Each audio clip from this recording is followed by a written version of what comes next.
So, welcome student to the next class of Introduction to Nonlinear Optics and its application. Today we have lecture number 47, and in the previous lecture we try to understand under pump depletion condition how third harmonic wave should evolve. In order to calculate that thing, we assume that there should be some quantity that is a constant of motion, and we find that if this constant of motion is there, then from that we can extract few information, and we find a differential equation of u1 and u3, where u1 and u3 was the amplitude of the corresponding fundamental and third harmonic wave. So, equation is little bit modified. So, we will start from that point.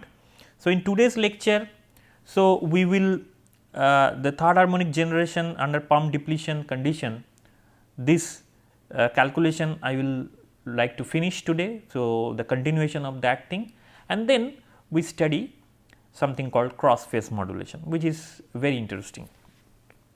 Well, so this is the expression that we had in our last class. So, constant of motion, as I mentioned, there is one quantity that seems to be not changing with respect to z, and that is this. So, amplitude equation is a equation that gives you how the amplitude u1 and u3, amplitude of the fundamental and amplitude of the third harmonic will going to evolve.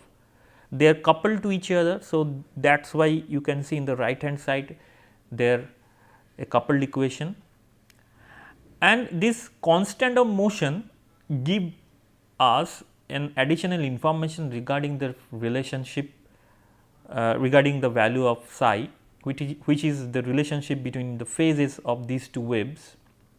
Remember, psi is equal to phi 3 minus 3 phi 1. So, there is a phase relationship. Psi basically gives us a phase relationship. So, this phase relationship suggests that the value of this quantity is pi by 2. Once we know the value of this is pi by 2, we have a modified expression in our hand as far as the amplitude of the fundamental wave and third harmonic wave are concerned. Once we have this equation, next thing is to solve this. That is the main issue here, how to solve this coupled equation. So, in order to solve this, we need to find few more things that what this equation suggests. These two equation, whatever we have here, can gives a very important information, and that information is the intensity or the total energy of the system remain conserved. So, if there is no loss, these two equation doesn't contain any kind of loss. Only thing these two equations suggest that some of the energy can come from u1 to u3.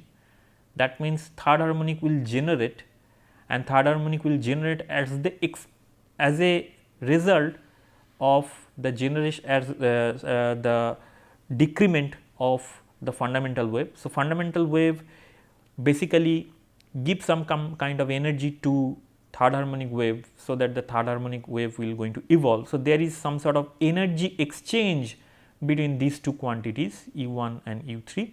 So, they are coupled with each other, that is why. So, even though the energy is changing from one to another, the total energy or the total intensity, if I write in terms of intensity, should remain conserved. So, there should not be any kind of loss of intensity or any kind of gain of intensity with this process, if I say this is the total intensity. So, total intensity is I1 plus I3, intensity of the fundamental wave plus intensity of the third harmonic wave. So, I can write it is half epsilon 0 C n1 u1 square, because this expression every day, almost every day we are using this expression. So, by that time I believe you are now in a position to appreciate this expression. If it is 1, it is square. So, mod of u1 square is nothing but u1 square, mod of u1 square is nothing but u1 square. In the similar way, mod of E3 square should be equal to u3 square. So, these two equations we have, and once we have these things, then the next things to find out whether the I will going to change or not with respect to z, we make a derivative over that. So, once we make a derivative, so I have the derivative with respect to u and the derivative with respect to u3 and u1 like this. And now, the derivative with respect to z du1 dz, I can put the value from here. In the similar way, del u3 del z, I can put the value from here. Once I put this value this from here and put this here, then we will readily see that this quantity will be 0. That means I, the total intensity, remain conserved. If the total intensity remain conserved, then again we can write that half of epsilon 0 C n1 u1 square at any z point plus half of epsilon 0 C n3 u3 square at any z point should be equal to whatever the intensity we have in the input. So, this quantity is the intensity at input, and you can see that this quantity only have u1 square, and the 0 suggests that it is at z equal to 0. Why only one term is here? Because there was no third harmonic wave at z equal to 0 point. So, that is why we have only one term. So, from this equation I can have a relationship between u1, u3 and u1 0, which is the amplitude of the fundamental wave at z equal to 0 point, which is non-zero. So, n1 u1 square plus n3 u3 square is equal to n1 u1 0 square, where n1 u1 0 is the amplitude at z equal to 0 point. So, this is an additional equation or additional relation we have, which help us to calculate or the solve this differential equation. So, let us this coupled differential equation rather. So, let us try to find out how to solve this coupled differential equation and what kind of expression we have under pump depletion condition, the evolution of the third harmonic rather. So, we have this expression, this is the expression that we have just derived.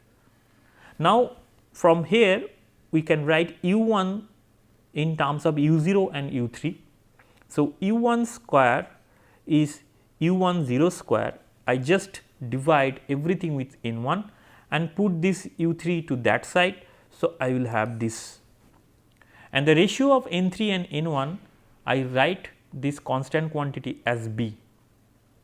So, my u1 square is now equal to u1 0 square minus b u3 square. Now, go back to our equation for this third harmonic wave. So, if I go, so this is the equation I am looking for. So, I need to solve for this equation. So, here u3 is here, but in the right hand side we have u1. So, if I somehow able to change this u1 in terms of u2 in terms of u3, then we can solve this. So, that means we are trying to decoupling it, and this decouple process I can use this relation that we essentially we are doing. So, del u3 del z is equal to kappa 3 u1 cube, and just above we just write u1 in terms of u3. So, if I now replace this u1 with this u3, we will have u1 0, which is a constant term, minus b u3 square whole to the power 3 by 2. Now, you can see that this equation u3 in the left hand side and right hand side also we have u3. So, that means we can do this integration, and if we write this integral forms, and then it will be d u3 divided by this quantity. In the right hand side it will be kappa 3 integration of dz. Now, the next challenge is to just find out the solution or the integration of this quantity. How to integrate this, that is only challenge, because in the right hand side this quantity is nothing but kappa 3 multiplied by z. If I integrate to from 0 to z, both the cases I am integrating it from 0 to z. So, this will be the limit, but before that we need to know how to basically solve this integration. how to integrate these things. So, we have in the right hand side the solution is basically here. So, d u3 divided by u1 0 whole square minus b u3 z square whole to the power 3 by 2, I can write in the two part. One is this and another is this 3 by 2 I can write is 1 plus half in this form. This is the standard way to write this form. Once we write these things, then I took u1 0 minus b u3 square, this quantity, that means entire this quantity, as xs square u3 z square of that. I just replace these things to another variable x and write in this way. Now, if I make a derivative of both the side, in the left hand side I can write minus b u3 del u3 is equal to, in the right hand side, because both are the variables now. So, 2 x u3 square dx plus 2 x square u3 du3. From here we can find an interesting expression that d of u3 is x u3 divided by b plus x square dx. So, my entire equation is now transferred to dx.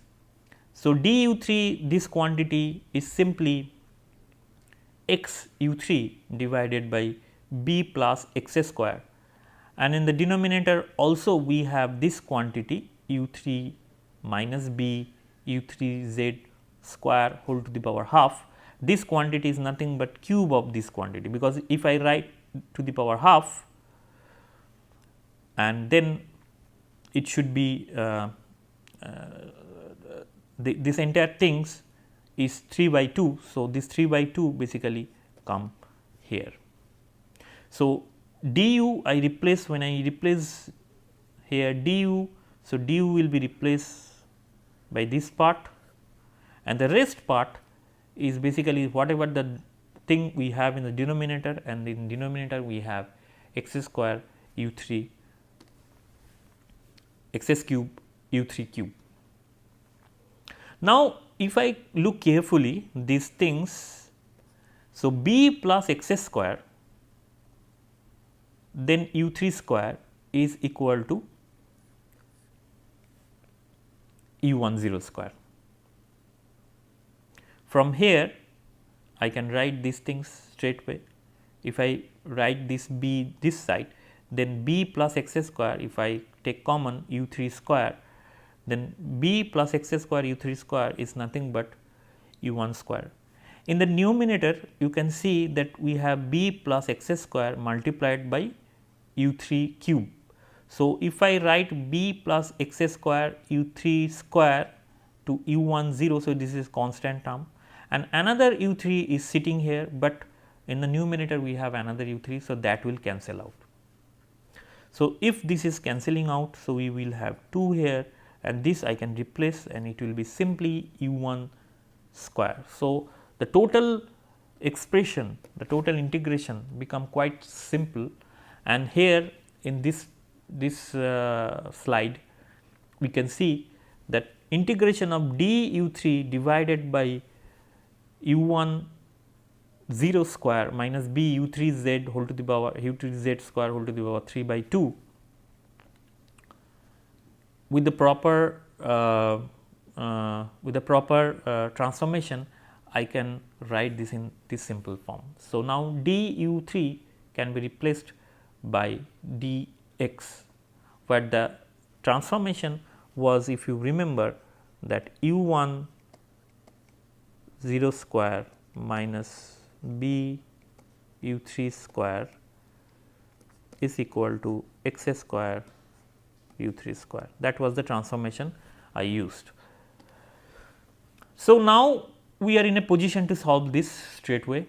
So, if I now integrate these things, it will be simply this negative sign will absorb, and we will have simply 1 divided by u1 0 square x, that should be equal to kappa 3 integration of dz that we have from the beginning.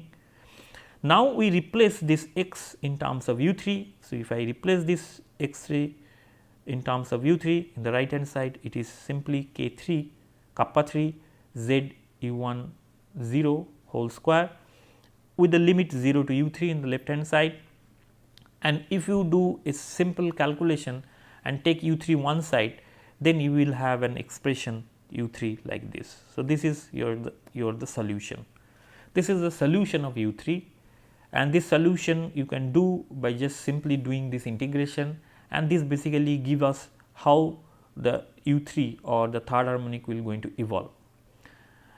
Once you know what is your U3, then readily you can calculate what is your U1, because we have an equation in our hand. We have a relationship between U1, U3, and this is the equation I am talking about. So, this equation you will have. Now, you know what is your U3. So, you just put your value of U3 and you can readily find out what is your U1. So, once you do that, so I want the student to do that calculation by your own hand and check whatever is written here is the correct thing or not. Once you do that, you will have an equation like this, So, now if I put the boundary condition and check what is happening, as soon as I get the expression of Z, then the next thing is to find out what is the boundary condition. And if you look very carefully about this U3 equation, the boundary condition suggests that at Z equal to 0 point, U3 should vanish. It is really the case? Yes, it is really the case. U3, if I put Z equal to 0, this quantity will not be will vanish. So, it will be 0, and in the numerator we have Z equal to 0. So, this quantity will 0, entire quantity will 0. Again, another boundary condition is at Z equal to 0, U1Z should be U1 0. So, U1Z solution is also in our hand. So, if I now put Z equal to 0, you can see that this quantity will not be there. So, only U1 0 will surviving.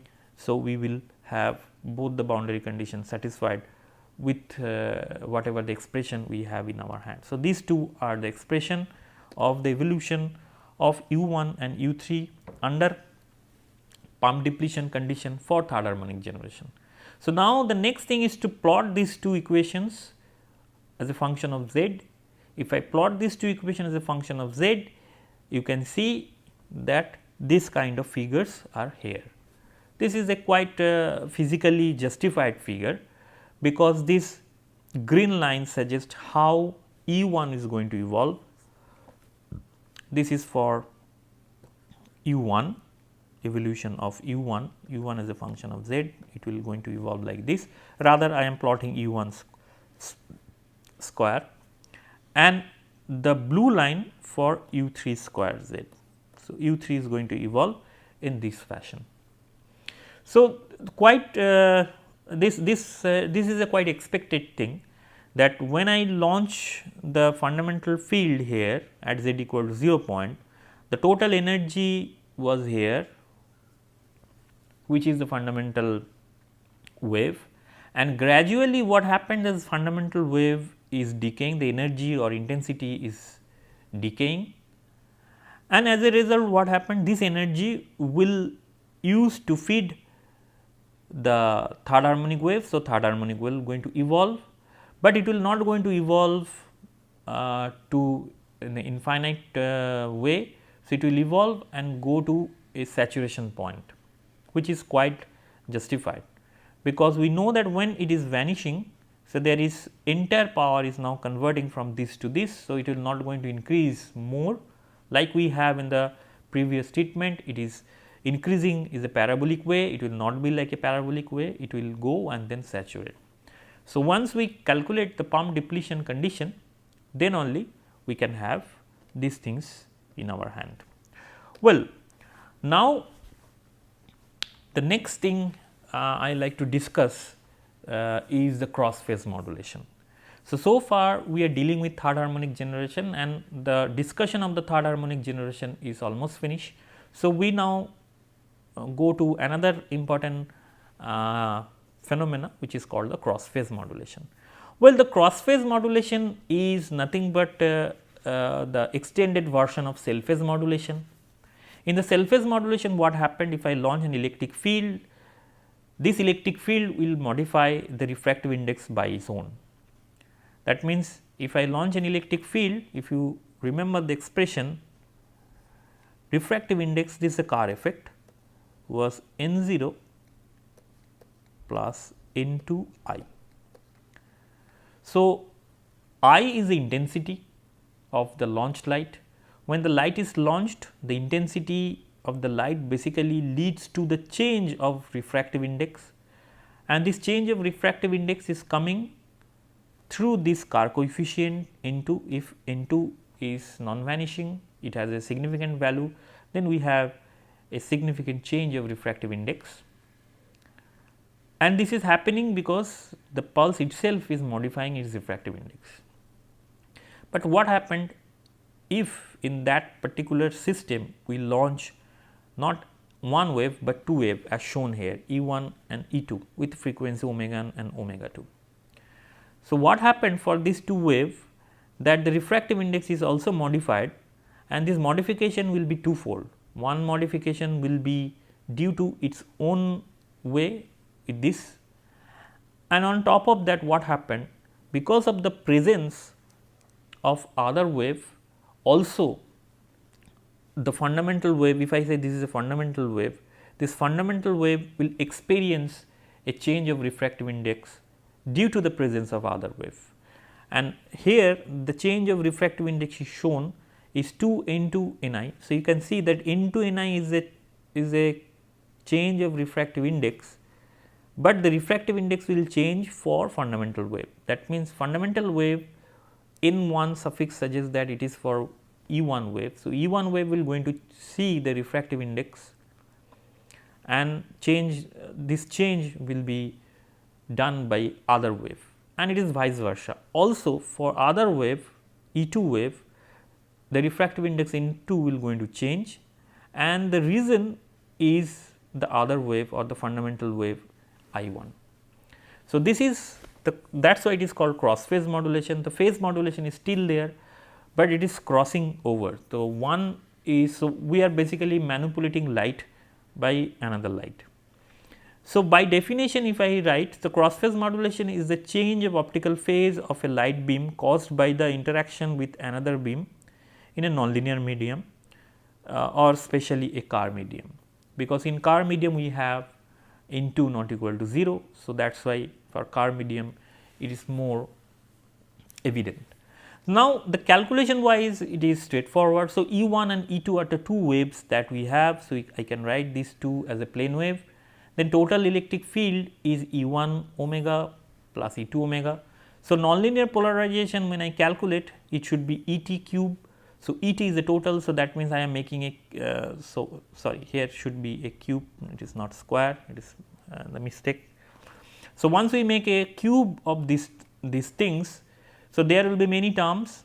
So, the terms that will contain 3 E1 square E1. So, we know that this degeneracy concept, that if these two fields are different, then we have a quantity 6 degeneracy factor. If any one is same, then it is 3. So, you can see it is E1, E1 star and E1. These three combination can give rise to this mod of E1 square E1. So, this E1 and E1 are same. So, that is why we have a degeneracy factor 3 here. For this case, we have E2, E2 star and E1, 3 distinct fields are there, that is why the degeneracy factor 6 is sitting here. So, we can calculate the cell phase modulation and cross phase modulation term with P nonlinear, and once we have this P nonlinear term in our hand, then we can readily solve the nonlinear Maxwell's equation. This equation we have solved several times. Only thing is that in the source, instead of having P cell phase modulation, we have cell phase modulation plus cross phase modulation term both together. So, now these two things I will put my nonlinear Maxwell's equation. This is a old process that we have been doing. So, if I want to find out the evolution of only U1 wave, so it will be E1, E1, and this is our source term which contain both cross phase and cell phase modulation. This treatment is almost similar the way we calculate the cell phase equation for cell phase modulation, only another additional term is there. So, we calculate this quantity and then we calculate the next one, and eventually we have an expression like this. Interesting thing is that instead of having one term here, we now have two term, and this second term is basically the contribution of cross phase modulation. The treatment is, as I mentioned, straightforward. For cell phase modulation, we are doing the similar kind of treatment. Here we are doing the same thing, and basically this leads to a straightforward expression, and this straightforward expression is, so let me go back to here. We have 2 of I of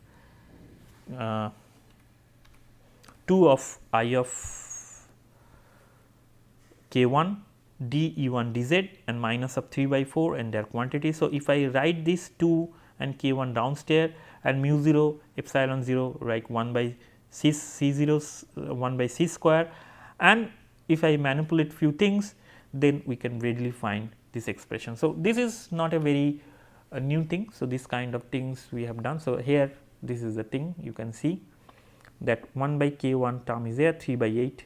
So, minus I can be absorbed, minus 1 can be absorbed this I term. Important thing is what we are having here. We are having mod of E1 square plus 2 of E2 mod 2 E2 mod of E2 square E1. So, finally, we will have this expression, and in this expression again this is the term which is basically the cell phase modulation term, and if I write this coefficient as gamma, then we have a relatively straightforward expression in our hand, and this is the expression for cell phase modulation and cross phase modulation both. This is basically the term related to cross phase modulation XPM, and this is for cell phase modulation SPM. One is XPM and another is SPM, and since this term is crossed, E1 and E2 they are crossed, that is why it is cross phase modulation. E1 and E1 is same, this is for cell phase modulation. Exactly in the similar way, exactly in the same way, one can calculate the cell phase modulation for E2 also. So, this is for E1, so another wave is still there E2, and if I write this E2 expression, so everything will same, only this coefficient will slightly change, because in coefficient we have omega 1 and n1, now it should be omega 2 and n2 as is written here, and E1 square is replaced by E2 square and E2 is replaced by E1. So, here this is my cross phase modulation term and this is my cell phase modulation term SPM. So, cross phase and cell phase modulation term is still coming here, and this is the E2 field, and we have a set of equation which basically gives us the idea of cell phase modulation. So, with that note, I would like to conclude my class here. So, today we will learn very important thing, how under pump depletion condition the third harmonic will generate and how this will going to evolve. That is the first thing, that the first part we have done. In the second part we understand what is the cross phase modulation. So, cross phase modulation is nothing but if I launch two different wavelength, two different light strong beam. So, one beam will be modified, the refractive index of one beam will be modified by another beam, and because of that we are getting two differential equation which seems to be a coupled differential equation, and these two equation basically govern how the phase will going to modify. But in the next class we try to find out because of this cross phase modulation, is there any change in amplitude or not, or the amplitude or the total energy will remain conserved or not, and then we try to find out how the phase will going to modify. As the name suggests, is a cross phase modulation, so obviously the phase will going to modify. So, these kind of things we will check or do in the next class. So, with that note, let me conclude here. Thank you for your attention and see you in the next class.